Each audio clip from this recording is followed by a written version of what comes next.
시편 48편 14절입니다. 우리 다 같이 한 목소리로 읽습니다.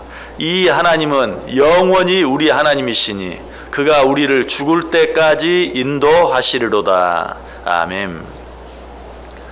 우리 하나님은 영원한 하나님이시다. 그러므로 우리를 죽을 때까지 인도하신다 하는 것 이미 생각해 보았습니다. 자, 그런데 여기서 죽을 때까지라는 말은 어떤 의미일까요? 단순히 요람에서 무덤까지 언제라도 라는 그런 시간적인 의미뿐일까요? 그렇지 않아요. 죽을 때까지라는 말 속에는 그런 시간적인 의미뿐만 아니라 장소적인, 다시 말해서 어디에서라도 라는 의미도 포함되어 있어요. 왜냐하면 내가 어디에 있든지 나를 지켜주지 아니하시고는 결코 죽을 때까지 나를 인도해 주실 수 없기 때문에, 또 어디에서라도 나를 지켜주지 않으신다면 죽을 때까지 나를 인도하신다는 말은 무의미해요. 좀 쉽게 이야기하면 한국에서는 내가 한국에 있으면 죽을 때까지 인도해 주시는데, 저 지구 반대편, 제가 전에 살던 캐나다 헬리팍스라는 곳은 이곳과 지구 정반대예요. 왜? 시간이 12시간이 차이가 나거든요. 자, 여기에 있을 때는 지켜주시는데 거기에 있을 때는 지켜주지 않는다면 그거는 죽을 때까지 지켜주신다는 의미가 아니에요. 죽을 때까지 지켜주신다, 인도해 주신다라는 의미는 내가 지구 이쪽에 있든지 지구 저쪽에 있든지 어디에 있든지, 혹 앞으로 과학이 더 발달해서 우리가 우주 어느 곳까지 마음대로 갈 수 있다 하더라도 우주 어느 곳에 있든지 나를 변함없이 인도해 주실 때 비로소 죽을 때까지 인도해 주신다라고 말할 수 있는 것이. 그래서 성경 여러 곳에 보면 하나님께서 우리가 어디에 있든지 지켜주셨다는 말씀이 쉬지 않고 나와요. 창세기 28장 15절에 내가 너와 함께 있어 내가 어디로 가든지 너를 지키며, 또 시편 23편 4절은 어떤 말씀이 있습니까? 내가 사망의 음침한 골짜기로 다닐지라도, 장수적인 의미죠. 사망의 음침한 골짜기, 우리식으로 그냥 쉽게 표현하면 죽을 것 같은 바로 그러한 곳에 내가 거한다 할지라도 하나님께서는 나를 여전히 지켜주시고 보호해주신다.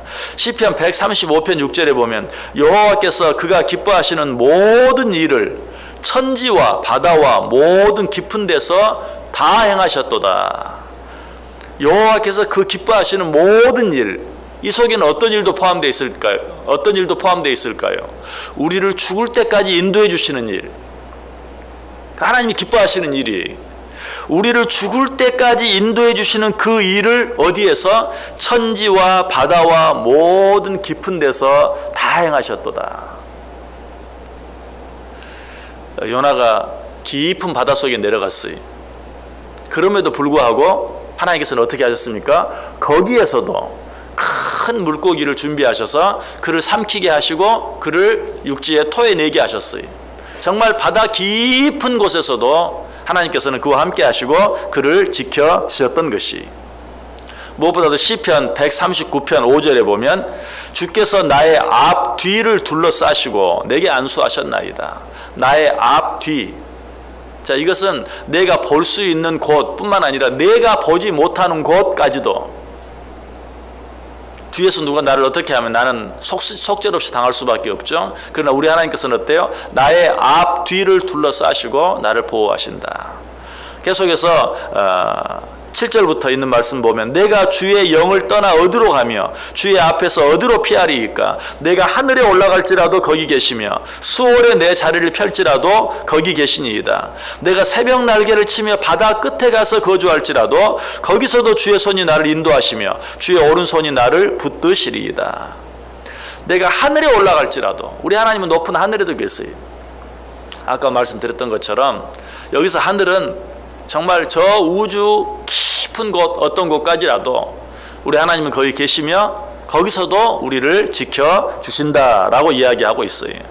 자, 그렇다고 우리가 또 저 깊고 어두운 음부로 내려가면 거기는 하나님이 계시지 않을까요? 아니죠. 수월에 내 자리를 펼지라도 거기 계시니이다.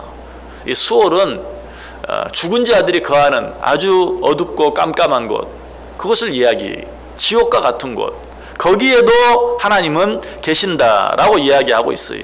또 하나님은 저 바다 끝에도 거하신다라고 말하고 있어요. 내가 새벽 날개를 치며 바다 끝에 가서 거주할지라도 거기서도 주의 손이 나를 인도하시며 주의 오른손이 나를 붙드시리이다. 이처럼 하나님의 손이 미치지 않는 곳이 없어요. 하나님은 우리 인도해 주실 수 없는 곳이 없어요.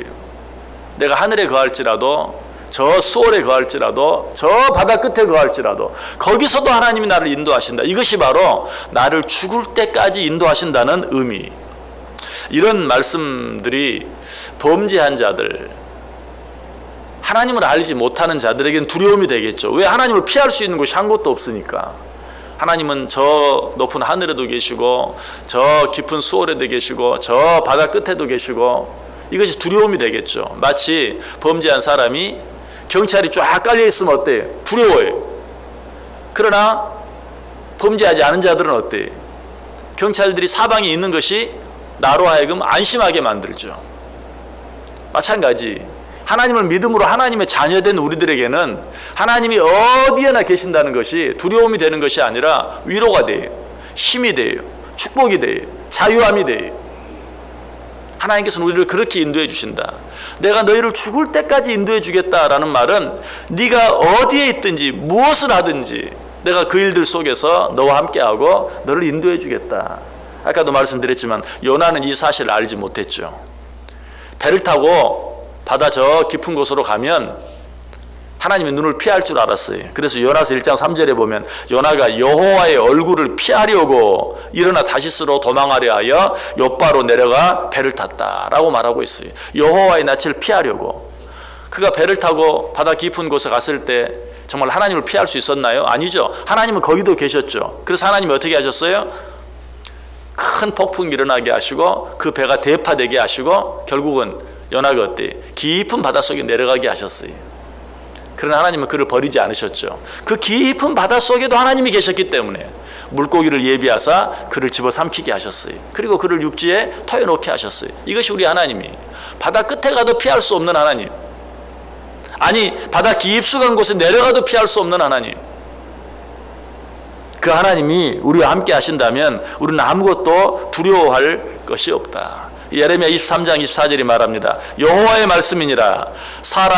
사람이 내게 보이지 아니하려고 누가 자신을 은밀한 곳에 숨길 수 있겠느냐. 여호와가 말하노라. 나는 천지에 충만하지 아니하냐. 나는 천지에 충만하다. 내가 없는 것이 없다. 나의 눈길이 미치지 않는 것이 없다. 나의 손길이 미치지 않는 것이 없다. 그 성경이 또 뭐라고 말합니까? 여호와의 손이 짧아 너희를 구원하지 못하시겠느냐. 하나님의 손길이 미치지 않는 것이 없어요. 하나님은 어디에나 계시고 어디에서나 우리와 함께 하세요. 그러므로 이 사실을 믿는 자들은 결코 절망하거나 낙심하지 않아요. 어떤 일들 속에서도 외로워하지 않아요. 두려워하지 않아요. 왜? 내가 가는 곳, 그곳이 어떤 것이든 내가 있는 곳, 거기에 어떤 일이 있든지 우리 하나님은 나와 함께 하시고 나를 인도하시기 때문에. 사도 바울이 바로 이러한 믿음을 가진 자였어요. 사도행전 23장 11절에 보면 그날 밤에 주께서 바울 곁에 서서 이르시되 담대하라. 내가 예루살렘에서 나의 일을 증언한 것 같이 로마에서도 증언하여야 하리라 하시니라. 바울아, 두려워하지 말아라. 네가 예루살렘에서 내 복음을 증언한 것 같이 로마에서도 증언해야 하지 않겠느냐. 무슨 말이죠? 로마로 가라. 그리고 그 말 속에는 예루살렘에서 너와 함께 했던 것처럼 로마에서도 너와 함께 하겠다. 예루살렘은 하나님의 선택한 땅이, 로마는 어때? 이방 땅이었어요. 그러나 하나님이 말해 두려워하지 마라. 그곳에 가기를 두려워하지 마라. 예루살렘에서 너와 함께 했던 것처럼 로마에서도 너와 함께 하겠다 라고 분명하게 말씀해 주고 있어요. 여러분에게 두려운 곳이 어느 곳입니까? 그것이 어디이든 하나님은 변함없이 그곳에서도 우리와 함께 하시고 그곳에서도 우리를 인도해 주신다. 그래서 바울 사도는 디모데후서 4장 16절에서 내가 처음 변명할 때에 나와 함께 한 자가 하나도 없고 다 나를 버렸으나 그들에게 허물을 돌리지 않기를 원하노라. 모든 사람이 바울을 버렸어요. 모든 사람이 바울을 등졌어요. 아무도 바울과 함께하지 않는 것 같았어요. 그러나 바울은 두려워하지 않았다. 왜? 여전히 세상 모든 사람이 나를 버린다 할지라도, 나와 함께하지 않는다 할지라도 하나님은 나와 함께 하시는 것을 믿었기 때문이에요. 피난처라는 유명한 책을 쓴 화란의 코리 텐붐 여사가 있어요. 이분은 독일 나치 포로 수용소에 갇혔던 경험을 가진 사람이에요. 거기에 갇혔을 때 언니와 함께 갇혔는데 너무 두려워서 언니에게 이렇게 말했어요. 언니, 여기서 어떻게 살 수 있어요? 그때 언니가 대답합니다. 주께서 우리와 함께 하신다면 여기가 가장 안전한 장소란다. 여러분, 어떤 장소가 안전한 곳입니까? 여러분이 가 있고 싶은 곳이 어디입니까? 혹 북한이 핵을 쏜다면 여러분은 어디로 피하시겠습니까? 어디로 피할 수 없어요. 이 세상 그 어디도 안전한 곳이 없어요. 자, 북한의 핵이 왜 두려운 존재가 되었습니까? 지구 저 반대편까지 갈 수 있기 때문에 두려워졌어요. 그렇다면 우리는 이 지구상에서 피할 수 있는 곳이 없는 것이에요. 그러나 이 코리 텐붐 여사의 언니가 했던 말을 기억하세요. 주께서 우리와 함께 하신다면 여기가 가장 안전한 장소란다. 안전한 장소가 따로 있는 게 아니에요. 주님과 함께하는 그곳이 안전한 곳이다.